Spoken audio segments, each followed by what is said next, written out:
think it's so important in a marketing and a comms role to have that passion for the work you do, to deal with kind of everything we spoke about today, to deal with everybody wanting to have an opinion on it, everybody wanting to have their say, everyone wanting to get involved, which in itself, I think, comes from passion. And I think for any organisation, particularly a charity, you wouldn't be there if you didn't care about the work that you do and you want to do the best. You want to make sure that passion runs through everything we do. And funnily enough, passion is one of our values here at LGBT Foundation. So it feels quite perfect. like the stars are kind of aligned here. And I think that's...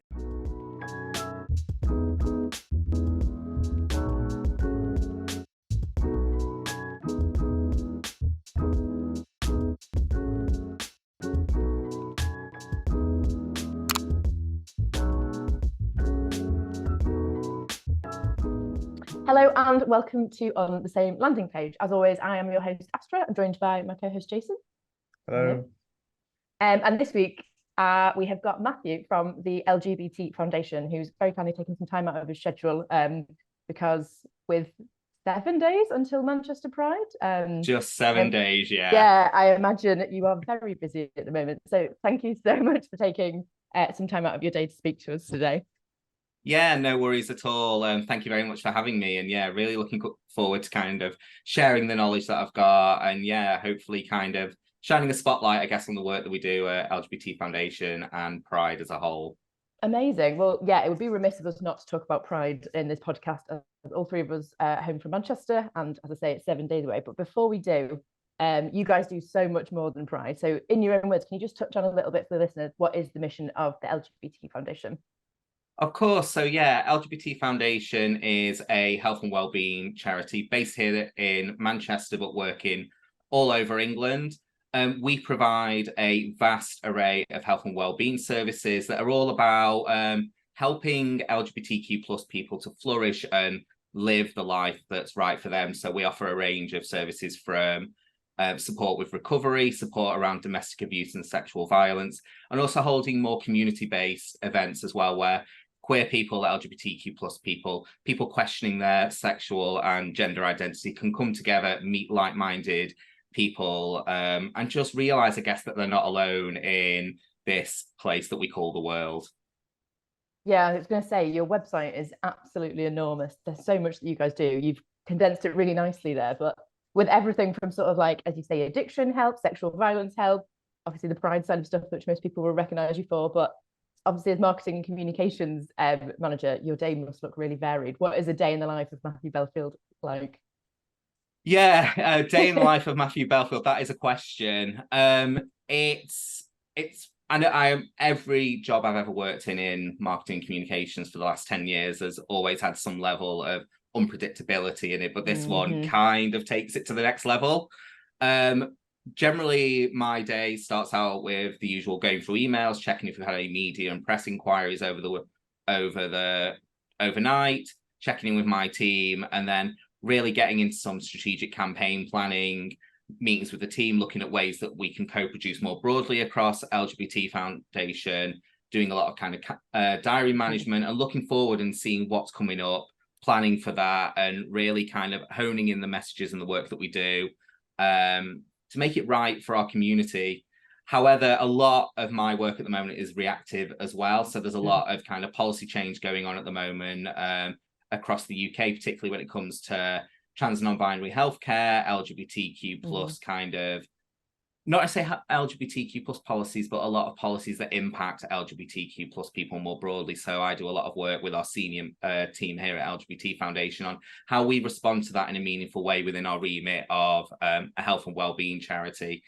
But there's also a lot of fun in the work that we do. I've got a really great team and we spend a lot of time kind of creatively coming up with ideas about how we can really help LGBTQ plus people live the life that they deserve. And that's the kind of bit for me that really gets me up in the morning, is just having that creativity, looking at ways of talking, demystifying what it is to be LGBTQ plus, and just carving out the time in my day to try and do that, which that magic 20% buffer time really comes in useful there, of kind of having that time to do the creative work that we do.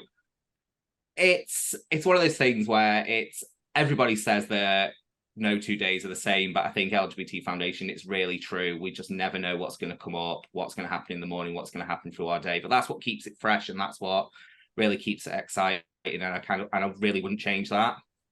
Is there anything that job? Yeah, is there anything that surprised you about coming into the role that you didn't think would be the case on a day-to-day basis? So when I started 2 years ago, almost 2 years to the day, actually, there wasn't a communications team. There'd been a big shift within LGBT Foundation. There'd been a lot of staff changeover. It was just coming out of COVID, and I think it was part of that kind of great resignation. So when I came in, just the sheer amount of work that as an organisation, a relatively small organisation, I guess, does, just really took my breath away. I really thought coming into this role, there was a very specific remit with LGBT Foundation, but that's not the case. We are a health and wellbeing charity, but just health and wellbeing is so broad, and we really kind of dip our toe into anything, and just looking for those ways to really energize our communities. I guess the one thing that did strike me was a lot of kind of the campaigning work and the work that goes on behind the scenes that isn't particularly public facing. So a lot of the work that we do around kind of political engagement, responding to like the kind of political and social environment out there for a lot of LGBTQ plus people, which isn't kind of on the forefront of everything we do, but it's so important that we do that and that we have our voices heard to make the world in this country better for LGBTQ plus people. And that's kind of the bit for me that I really relish in. Is the day-to-day stuff is absolutely fantastic, but when you kind of really see that you are making a change for LGBTQ plus people on a national level, it really does take my breath away sometimes, that it's kind of me leading the charge on a lot of that work. Yeah, needless to say, as you say, it's really important work. There's a big need for it, and it must be super rewarding, if not very stressful at some times. Super rewarding and super stressful as well. Yeah, but it's part of the work we do, and it's part of doing good work is stressful in itself. Yeah, you kind of touched on it there a little bit by saying that a lot of the stuff that you do is reactive, especially at the moment. But like, how do you prioritize, as in terms of put your marketing head on? How do you prioritize what to market? Is it that demand? Is it when there's a certain problem? If you're talking unreactively, you know, how do you sort of plan your day? Is it mostly like around events? Is it around needs within the healthcare sector? How do you kind of bring that to the forefront, if you like? It's a mixed bag. It's kind of everything that you've said. For all the will in the world that we do try and plan everything, and 70% of our work is plannable for. We do a lot of work responding to kind of calendar dates and linking in the work we do to wider celebrations that happen across the UK and in some cases internationally as well, and really kind of positioning LGBTQ plus kind of health and well-being within the broader context of the work that's going on, and commemorative dates that are going on across the country. So we look at what's coming up and what we can shine an LGBTQ plus kind of light on. In terms of the prioritization itself, it is incredibly difficult. We've got a really, as you're kind of saying, Astra, we've got a massive amounts of work that we're doing, and everybody's priority quickly becomes, in a comms role, your priority, doesn't it? Yeah. So we do have to really kind of hone in what our kind of role is within this kind of sphere, because everybody wants us to respond to everything that's going on with LGBTQ plus issues across the country, but there's just so much going on at the moment that we just can't respond to everything, or at least give it all the TLC that it deserves. So we really think, where is the best place to place our resources? Where is it that we can make the biggest impact as a charity, and what is it that people come to us for? So we've done quite a lot of work recently on really looking at the overall amount of campaigns that we do across a calendar year. I think last year we did about 80 awareness campaigns, which is massive. Yeah. And looking at actually what is the return on investment in that from a comms perspective, is that really where we need to be putting in a lot of our kind of energies? Because for every domestic abuse awareness week, which of course we have a domestic abuse service, there is something slightly more playful, I guess, that we can talk about in terms of like random acts of kindness day and things like that, and just looking at where we can channel our energies into to make the biggest impact. And really, I guess, having to make some tough calls sometimes, that we can't respond to everything in a meaningful way. And that's been the real key thing for me, is anything that we do from a comms perspective, we have to be able to wear that heart on our sleeve and say, actually, you know what, we're not paying lip service to this. If we're going to do something, then we are going to, there is something really special that we can do with this kind of campaign, calendar day event that's going on more broadly across the country, political campaigning, you kind of name it. It is just thinking about where is the kind of area that we can, I guess, enhance what's going on more broadly. But again, of course, everybody's priorities their priorities. So sometimes we have to make some really tough calls and we're not able to address everything from a comms perspective that we want to. But I think so long as, for me, we're really confident that, you know what, we can kind of let something go, or that this is the okay level of kind of communications or promotion or marketing that we can give to something, I can kind of get on board with that. But we are doing a bit more of a piece of work more broadly about how we can kind of respond to everything in some kind of way, bringing in additional resources, bringing in partnerships to help us do that. But it's very early stages at the moment, very early. Do you find that with something like this, that when you're off the clock and not working, that everyone's got an opinion and an idea that they'd love to share with you about what you could do? Does that kind of thing happen a lot? That kind of thing happens, but I think that's marketing 101, isn't it? And comms 101, I think everybody wants to be, everybody has, I guess, a responsibility, regardless of what organization you're in, to communicate, promote, and advocate for the work that you do. And I think that's a really good mindset to have. I think it's just knowing how to manage that and really kind of honing in the best intentions and channeling it in the right way. So there's projects that I've worked on where everybody's throwing 110% at this thing and they want it to be all bells and whistles and everything to everyone, but actually not everything can be everything to everyone, and that's not how good marketing and good communications works. It's really drilling into what works. And I think as you can kind of imagine, an organization full of creative and passionate queer people, and an organization that is really based on your identity, everybody wants to be involved, everybody wants to have a say, and everyone wants to feel like they've been heard. And I think being heard is really important. I think we pride ourselves as a communications team on really basing a lot of the campaign work that we do on lived experience and specialist skills as well, which a lot of our, well, I think the majority of our team are LGBTQ plus across the organization and are specialists in their area. And we as a communications team of about 4 people couldn't do that without that input, I guess. But it's just finding the way to do that so it doesn't become a kind of a loud noise and a bit of a free-for-all in some cases. But yeah, definitely all the best ideas always come after a campaign's ended, don't they? Or when you're on where you're just about to hit that big red button, isn't it? That somebody will have that light bulb moment, which is often really great. But I think we've all been in that situation where it's like, oh no, why couldn't this happen weeks ago, days ago, hours ago, months ago? But it's just managing that, isn't it? And really channeling it in a way that's beneficial to everybody, because everybody in this organization, and of course, and everywhere in an organization that I've ever worked, everybody's had some bright ideas, some great ideas, but yeah, it's about managing that. So we are looking at ways to do that going forward as well, and really co-producing the campaigns that we do with the staff team, but also looking more broadly as well outside. But yeah, definitely the perks of, well, I say perks, head of comms prerogative is that will easily get a text message at 9 o'clock at night about, I've had this really great idea, can we talk about it first thing in the morning? And I'm like, yeah, I'm in the bath though, let's definitely talk about it in the morning, but just not now, kind of thing. Oh, well, you're very good to even entertain it while you're in the bath, I suppose. I suppose it's quite hard, as you say.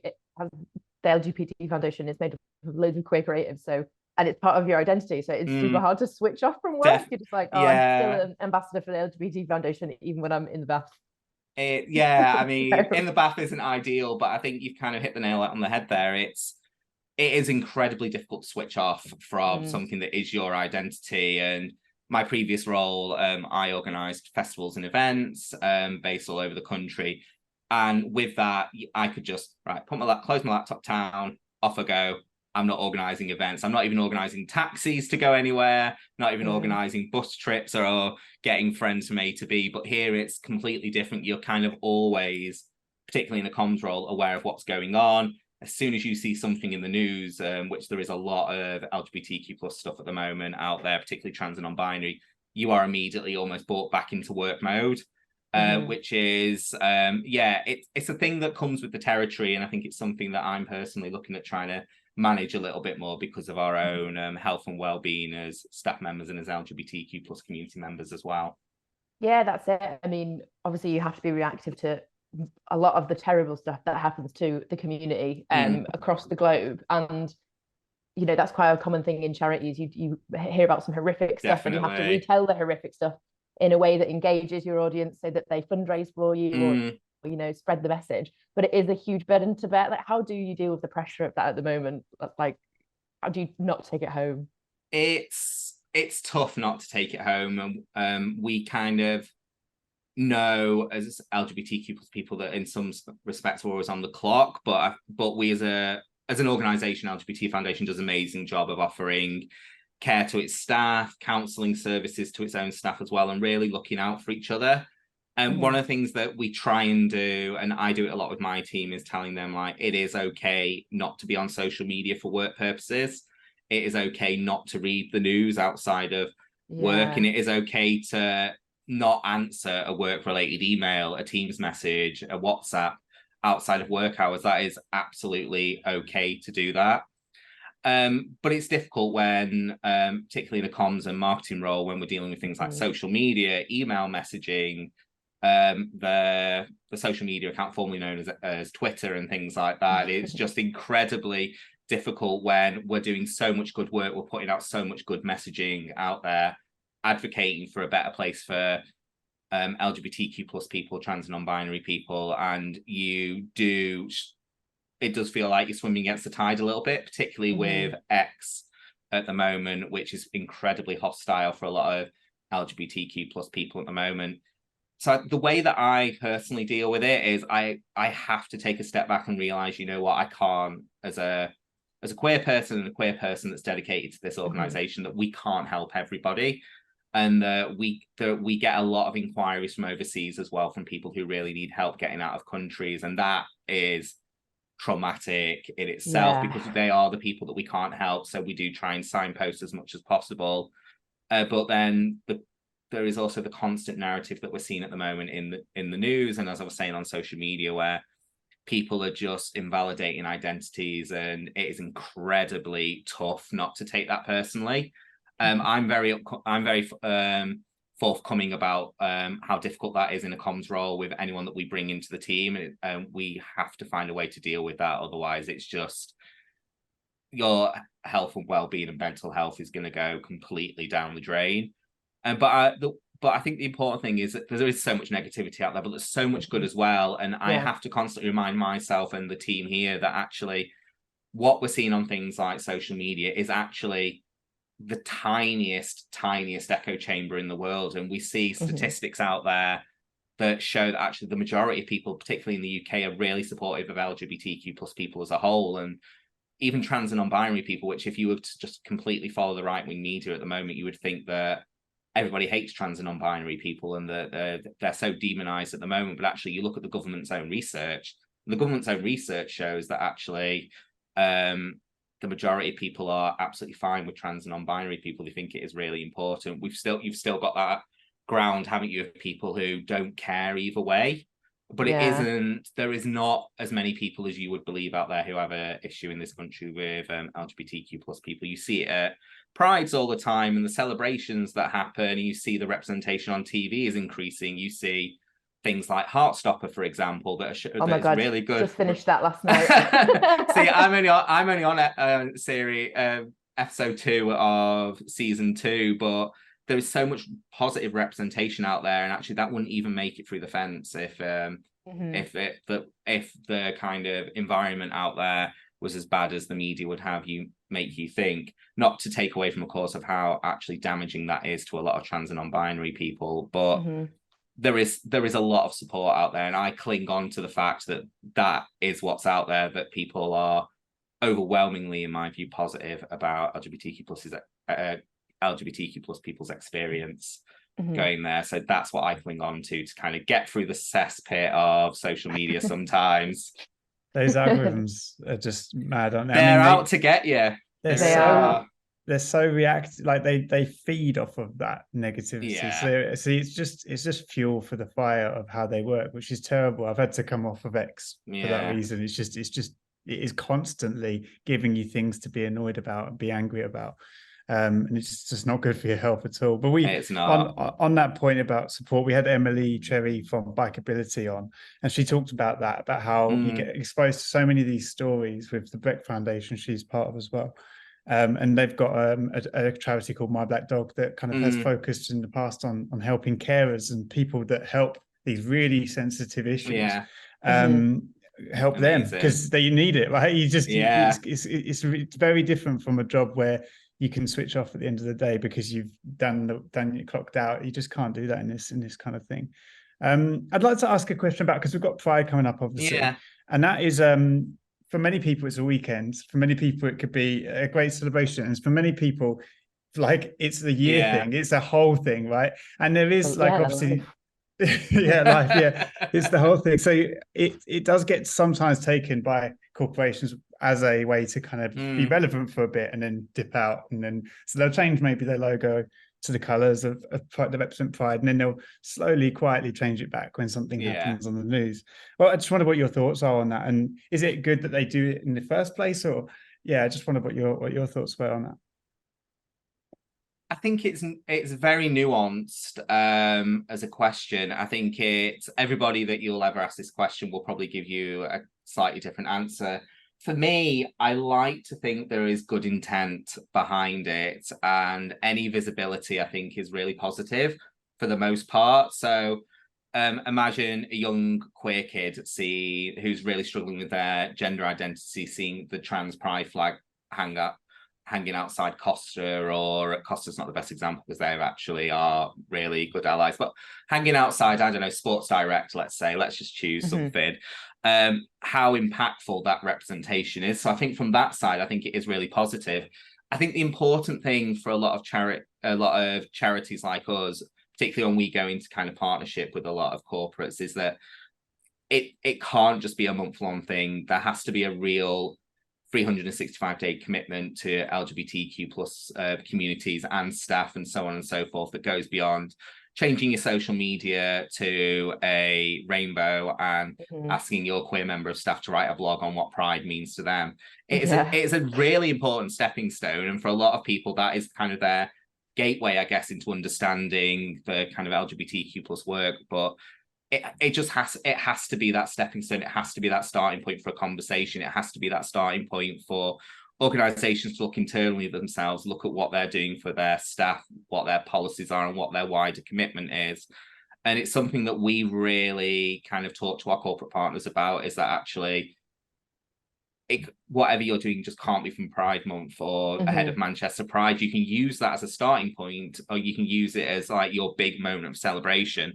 But actually, there's so many other times out there that LGBTQ plus people need representation, and the change has to be meaningful. Like, most people can sniff a bit of lip service out a mile away. We saw it a lot with kind of the backlash when Black Lives Matter was happening during mid-pandemic. We saw so many organizations just have their whole social media blackout and things, but actually nobody was looking at what their diversity policies were, what the support they were giving more broadly, how they were involving lived experiences within the work that they're doing. And it's exactly the same when we're talking about corporates with Pride as well. There's so many organizations that are doing such great work out there for LGBTQ plus people, and I think it is changing a lot. I think people are kind of getting behind a little bit more that actually, you know what, this can't just be a pride flag in a window and we'll kind of call it a day, because people are kind of too canny for that, and people realize that. And we are seeing a lot of organizations at the moment doing more. I mean, we look at Wagamama's in the middle of Manchester, for example, by St. Peter's Square. They've had that the progress flag in their sign since that kind of opened years and years ago. So there's an indication that there's a real commitment there going forward as well. That's kind of what I want to see from people. Is I'm really welcoming that visibility and people, I don't know, making that kind of visual, I guess, commitment. But we want to see it in practice. I want to see it in practice, and the community want to see it in practice, because it will not be long till you figured out that that's not a long-term commitment. You're just doing it to kind of capitalize on something as well, and that will backfire massively. Absolutely. Join on the weekend, but be there on the weekday as well. Right? Be there on the weekday, be there 365 days a year, call out LGBTQ plus phobia when you see it, and stand by your LGBTQ plus staff, stand by, call out transphobia when you see it. Don't change your policies or your directions just because you've had one negative comment on Twitter about an inclusive post, for example. Just don't do that, because actually, if you truly believe in what you're doing, then that won't matter at all. If you really believe what you're doing is the right thing, then why do you care about somebody on Twitter who's saying, I don't think we should be having kind of pictures of two queer people with a kid on a shop window or whatever like that. It's like, it doesn't matter. Those people exist. And it's like they've just as right to a representation, to be included in things as anyone else. It's a very level-headed response. We won't delve too much into the alternatives. that's my very political answer to that one. We'll save the rest for the smoking area in the bars, you know. Honestly. Let's do it. Obviously, it is Pride this weekend in Manchester. Sorry, not this weekend, next weekend in Manchester. In what capacity are you guys partnering with this year? Because you do have a big partnership. And then part B to that question is, do you see like an immediate kickback in people using your services? Is there like elevated numbers of people reaching out to you? What kind of effect does that partnership have for you guys?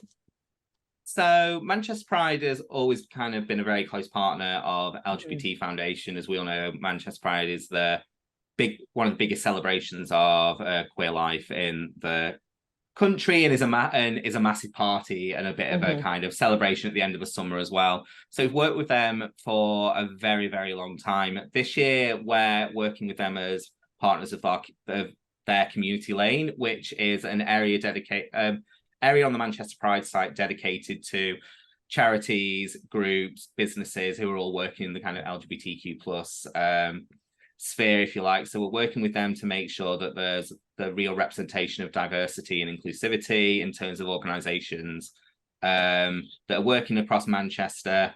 And we're also doing quite a lot of wraparound health and wellbeing activity this year. So we're supporting LGBTQ plus people who perhaps don't have the best relationship with Pride, to really find a way of celebrating Pride in a way that's right for them. So we're doing quite a lot of activity ahead of Pride this year, during and after. So we're doing, we're holding a Sapphic Showcase, which is a celebration of LGBTQ plus women's talents across Greater Manchester. We're doing a sober celebration, so people who have a difficult relationship with alcohol can come and celebrate Pride. We're getting some DJs in who are sober as well to come and put on a bit of a party.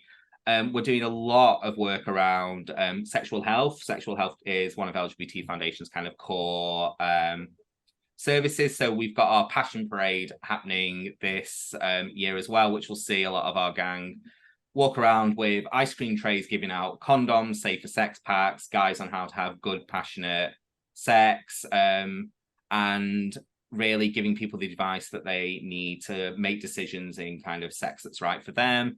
We're holding a couple of events around kind of unifying community. So we've got our Canvas of Unity event, which is where people can come along and have artistic expressions of what Pride means to them.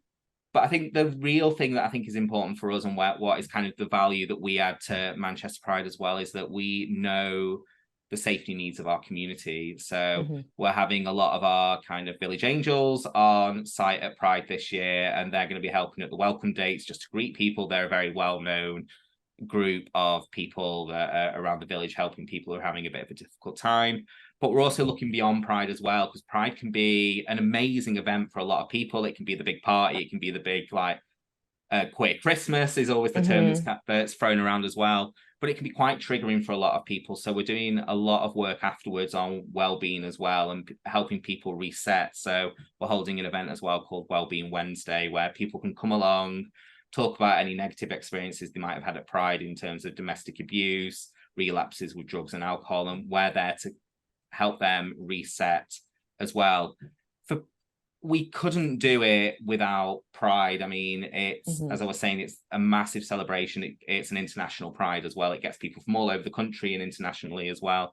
And from a comms perspective, us having a presence on Community Lane, being one of those kind of marquee organisations, is really important to us to help raise recognition of the work that we do. We're already fairly well known in Manchester, but I think getting out there at Pride, seeing what we're there to do, having a presence on Community Lane, having a stand where people can come and meet us, find out more about what we do.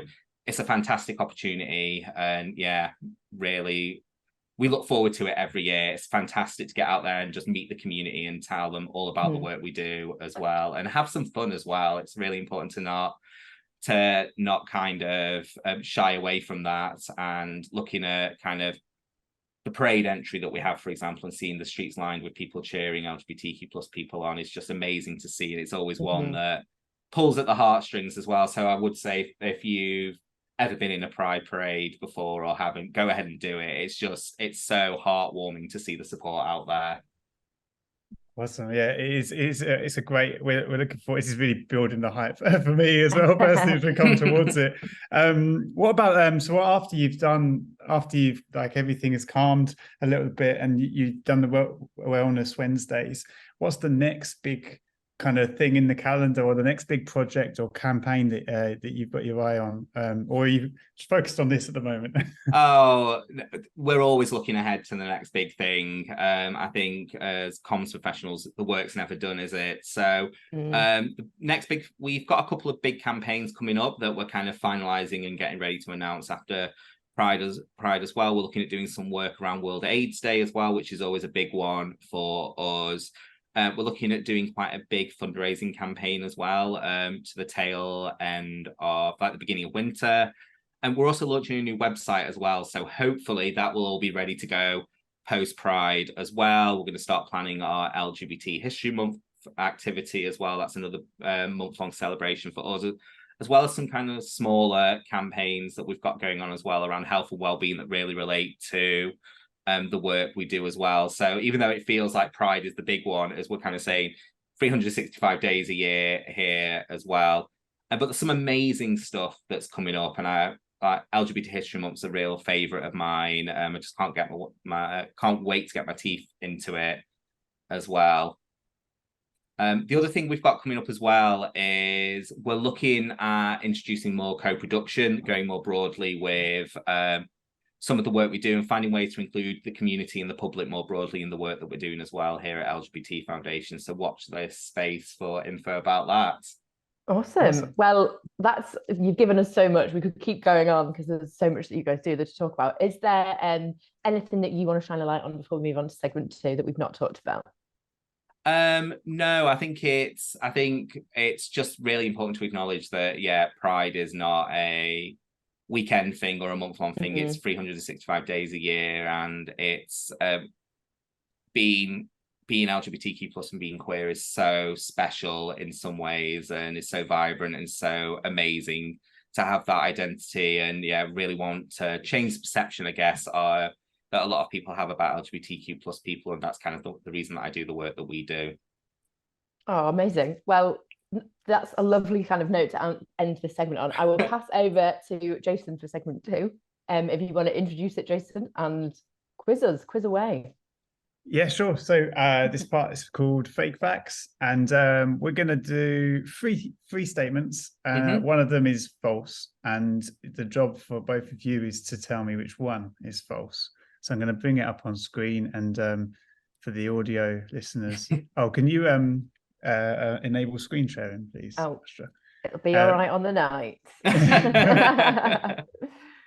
Here you go. There you go.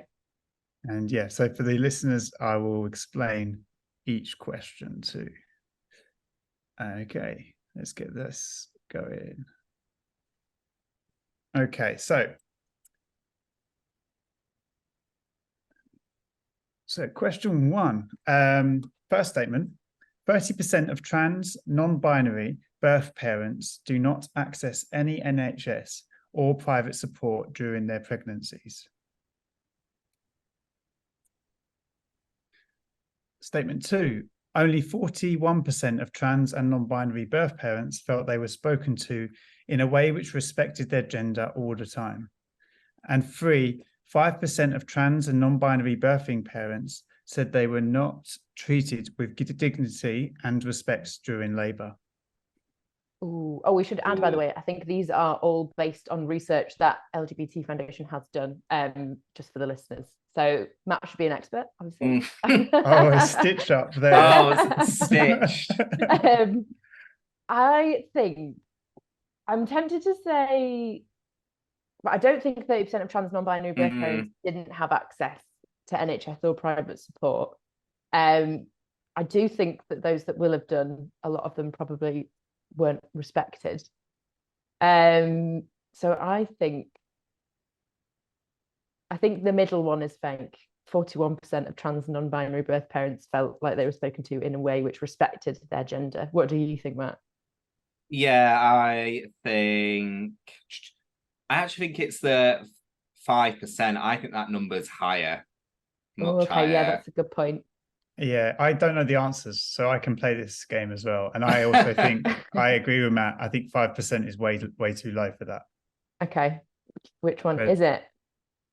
Yay! Yeah, there you go. 1 point each to you guys. So the fake fact was that 5% of trans and non-binary birthing parents said they were not treated with dignity and respect during labour. It is actually 28%. Jeez. Next one is in 2017, 21% of LGBT people reported that they had experienced a homophobic, biphobic, or transphobic hate crime in the previous 12 months. The second statement is that 50% of homeless people aged 16 to 24 are LGBT. And the third one is 55% of gay, bisexual, and trans men were not active enough to maintain good health compared to 33% of men in the general population.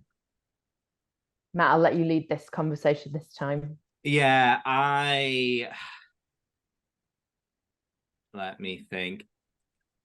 I think it's either the fake fact's either 1 or I think it's 1. I think that number is higher than that figure. I think homeless people aged 16 to 24 are LGBT could be correct as a figure. 55% of gay, lesbian, and trans men were not active enough to maintain good health compared to 33. I think that number, I don't know actually, because I do it's a tricky one. I think any of them. I think 1 or 3 are the fake ones. If I can have two guesses, or am I gonna have to all right, I'm gonna pick I think 55% we're not active enough is the fake one. I'm gonna go with 1 for the same reason that I think 21% is too low. I think it's one of those two, so we'll split it. Well, yeah, split the difference. I'm going to go for an optimistic, the second option, and hope that number's lower. It's just about competition now. It's not about what's right. I was right. Oh, no way. Wow. This is looking suspicious. 24. This is looking suspicious. Suspicious is the person with the answers on the card there. I honestly haven't looked. So yeah, 50%. It's actually 24, still high, but 24% of homeless people aged 16 to 24 are LGBT. Blimey. It's absolutely terrifying to think that there's a population of 16 to 24-year-olds that are homeless in the first place. Yeah. It's insane. Yeah. So 39% of lesbian, gay, and bisexual people consider their own family's attitude to be a barrier to becoming a parent. 20% of lesbian, gay, and bisexual people expect to face barriers if they are applied to become a foster parent. And 74% of lesbian, gay, and bisexual people consider bullying of children with gay parents at school as a barrier to becoming a parent. It's tough. I feel like they could almost all be true. Yeah, I was thinking that. I was like, so all of this rings really. Yeah. I would expect, I think second one is higher. So I think that's the fake. Yeah. the third one, is the third one too high? Not that I'm obviously saying that it doesn't happen, because I think that it does. I would just 74% is incredibly high if that's the case. I'm obviously incredibly sad. Yeah. I'm going to go for the third one as fake because I hope it isn't that high. Yeah, that's what I'm thinking. And I'm thinking as well, especially now when people have sort of like child having age. Yeah. That we're raising more progressive kids. We're not going to bully children with gay parents. I'm optimistically saying three. Yeah, that's what I'm going with the positive here, that's too high. But yeah, I think any of them are pretty gross statistics. Yeah. We'd like to cheer our guests up on this podcast. Yeah. I was just thinking that we've had such a lovely chat about pride and all the things you're doing, and now we're like, here's some sadness. Oh, I was right again. Oh. I promise I haven't seen these answers. I really honestly promise. So it's actually 80%. 80% of lesbian, gay, and bisexual people expect to face barriers if they apply to become a foster parent. Wow. Yeah, that makes complete sense when you kind of think about it, but it's kind of what we're saying, isn't it? They could all be real or fake. It's a tough one. Yeah. Do you guys, the homelessness one kind of stuck out in my mind. Do you guys have a service that reaches out to homeless LGBT people, or do you work with them much? We do a little bit of homeless work through our domestic abuse and sexual violence service. So we do offer some support through that. It is an area of interest, and I think it's an area of kind of that will potentially grow as an area of interest, not just with LGBT Foundation, but more broadly, because it's interesting thinking about the homeless figure in particular. Is there's so much hidden figures around that, like how are we recording homeless people? There are so many people on the streets. So I think that for me with that number, I think that could be really up for grabs in terms of that at the moment. There's just so much in terms of the kind of data analysis and the statistics gathering and the intersectionality that comes with being homeless anyway. I mean, all those numbers are really gross in a way to kind of see out there. Yeah, it shows how important the work is that you guys do, and how much more there is to do, right? There's always work to do. Yeah, there's always going to be queer people that need help, and those figures really shine a light on the work that we do and the need for the service that we provide. Well, our third and final segment is strategy analogy. But we were talking about it the other day. We should probably rename the section because we don't really do analogies anymore. We just kind of try and summarize the chat that we've just had using a random word, which we will generate via a random word generator. I'm not going to lie, the first one that I just generated is refrigerator. So I'm going to do another one because I feel like that is really hard. It's cold and you find things in there that you've left behind for about 4 years. That'll work now. To be honest, that is like most campaigns run by people, isn't it? They're just like, that old one at the back will do. We'll just that one was good last time. Let's do that again. So maybe it's a good one. The second chance saloon at this is passion, which passion. What was it? Passion. I mean, my summary would be, Matt, obviously the passion that you have for your role within LGBT Foundation is really evident. How involved you are with every single service, it's really commendable, and it's nice that you guys have such a creative and passionate community around you to do the work. So that's my summary. Yeah. Oh, do you want to go ahead? Yeah, I'll go. I've got one on this one. I very rarely have one, so I'm gonna squeeze it in. I'd say what touched me was about when you talked about how like everyone's going to have an opinion and an idea about this stuff, and because it is such an emotive and passionate subject for so many people, because it's their, as you say, it's such a big part of their identity. So having that resource is great, but also managing that resource and being able to focus on. I mean, if you go to the website, and I implore everyone to go to the website and check out just how many things these guys cover and the support they offer, it's huge. There's so many things there. So I think passion is so good, and it can also be really hard to manage too. And it also, as you've covered, you take it home with you, and it can eat away at you, and it can stop you being as good the next day in your job. So Yeah, passion's a great word for this, because it has all been about passion, really. It's what the reason you get up and do this stuff, and it's also potentially the reason why it can be hard at times. So that'd be what I'd say. Passion, I think I'm really glad that that's the kind of word that I get to kind of talk about here. I think it's so important in a marketing and a comms role to have that passion for the work you do, to deal with kind of everything we spoke about today, to deal with everybody wanting to have an opinion on it, everybody wanting to have their say, everyone wanting to get involved, which in itself I think comes from passion. And I think for any organization, particularly a charity, you wouldn't be there if you didn't care about the work that you do, and you want to do the best. You want to make sure that passion runs through everything we do. And funnily enough, passion is one of our values here at LGBT Foundation, so it feels quite perfect. like the stars are kind of aligned here. And I think that's your second value refrigerator? It's not, but I did rewrite all of our values earlier this year, so I feel like I'm missing a beat with refrigerator. But yeah, I mean, passion, it runs through everything, doesn't it? I mean, everybody has to be passionate about the work that they do, and in a comms role, you have to let that shine through the work that we're doing, whether that's you work for a charity, you're selling used cars or whatever. You have to be passionate about it. You have to be able to get up in the morning and feel like you want to be here, you want to be doing this, particularly against all the adversity that we face as a community and as an organization, where people are out to get us, and the reality is people are out to bring us down.